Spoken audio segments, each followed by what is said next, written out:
Hello, Colerain Township. Looking forward to seeing you all on Tuesday night for our regularly scheduled Board of Trustees meeting. Before that meeting, I wanted to give you a highlight of some of the items that are going to be on the agenda.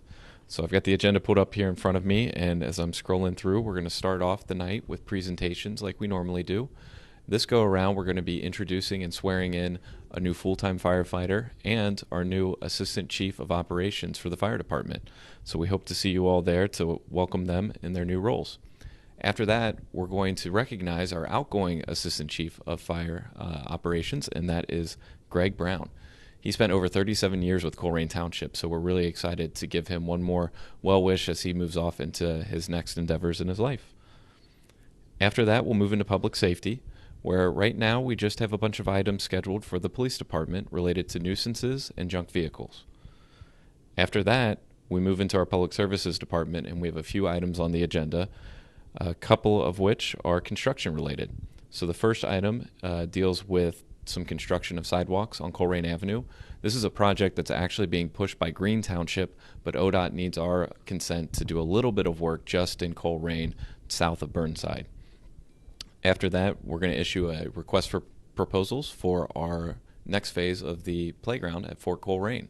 So as you all remember, we got funding from the state of Ohio, and that is to build out a new toddler lot. So we actually pulled the old toddler lot out of place, and we're going to have a brand new on-theme, on-point playground there for the kids to enjoy. After that, we will actually be requesting the board to authorize the township administrator to enter into an agreement with Tri-State Construction. This is the group that was the low bidder on the Colerain Avenue bus pull-off project that will be happening in front of the Northgate Mall area. So that's going to be a huge improvement for traffic, and we're excited to start moving forward on that. After that, and the final item in public services is an agreement with D.R. Horton for snow removal at Crosley Meadows. So this is a request from this group for us to actually perform snow plowing in the short term before that is actually a publicly dedicated street. Then we move on to development, and at the last trustee meeting, we had discussion around demolition of 4519 Pool Road. We're going to continue that conversation, and there will be potential action related to that item. We will then look to issue a request for bids for the demolition of several buildings throughout the township. If you all recall, last year we applied for some grant funding through the state of Ohio that's actually being administered locally by the Port Authority that's going to provide some dollars to allow us to demolish some blighted buildings throughout our community. After that, we move on into administration, and we've got a few items there. The first of which is exciting for me, is a review of my performance for the past several months. So I'm excited to get the feedback from the trustees, and so residents, if you have feedback, feel free to send that along to them as well. After that, we will be asking for permission to execute an agreement with a new collective bargaining unit that represents our part-time firefighters.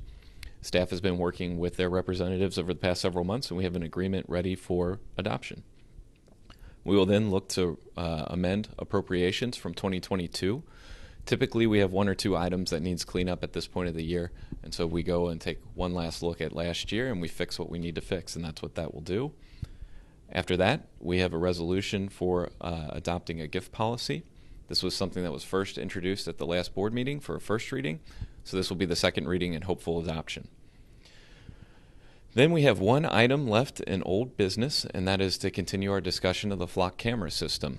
One of our trustees has requested that we put this back on the agenda so we can continue that conversation, and Chief Ed Cordy will continue to work that item for us. After that, we've got our consent agenda, which has its just typical run-of-the-mill items related to contracts that are within my authority to sign, as well as donations and new hires. So Colerain, I look forward to seeing you all Tuesday night, and if you're unable to make it in person, you can always follow online at waycross.com, or you can navigate to the live stream through our website. As always, thanks again, Colerain.